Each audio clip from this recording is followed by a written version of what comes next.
Sammy from Axe Token. Pleasure, brother. Hey, nice meeting you. Nice to meet you, man. Yeah. Hey, so dude, how crazy is the crypto industry right now? Well, it's always been volatile. If you have been involved in cryptocurrency at all, it's not like the traditional stock market that used to, open like 9:30 Eastern time and end at 4:00 and holidays and not trading. Crypto is 24/7, 365. 100%. You wake up 2 a.m., got to take a leak. All of a sudden you check your phone like, oh, my stuff went up 9%. My stuff. So like, that's the first thing. I think it's good because crypto is a global product. It's not just dominated by the New York Stock Exchange, right?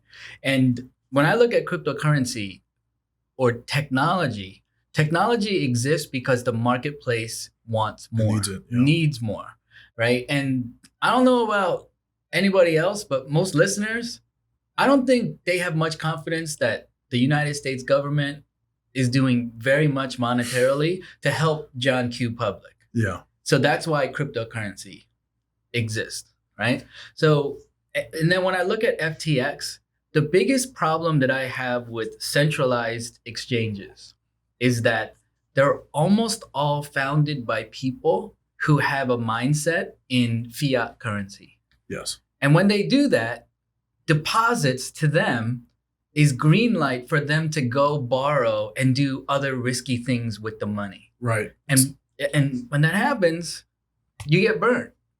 And usually in America, there's a bailout if you get burnt. So the penalty of failing doesn't scare them enough. Right. And that's exactly what's happening with FTX. Yeah, so the FTX thing is crazy. And I love what you said, that they're going into it like traditional fiat currency. I come from banking. I have an extensive banking background.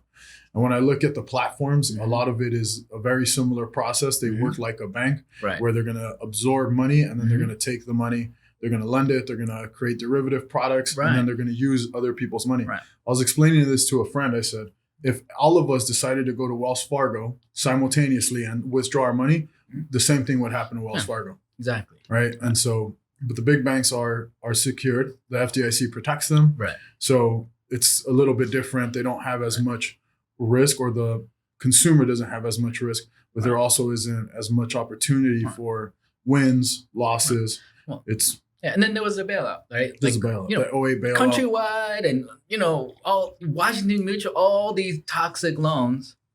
And it's like, hey, I want to cash these in, or like, these now need to become real value. Yeah. Well, the money that's behind that is no longer there anymore. We spent it, right? And this is, again, because traditional banking is get money on deposit so that we can lend you 10 times that. Yep. So right? And borrow it at this Federal Reserve rate. Yep. So that mindset is, and I think a lot of normal folks don't understand banking at that level. Correct. And look, there's some 600-page, 700-page books out there, like Creature from Jekyll Island and stuff. If you really want to understand what's happening with money without going too far down the conspiracy theory, get into some of those books.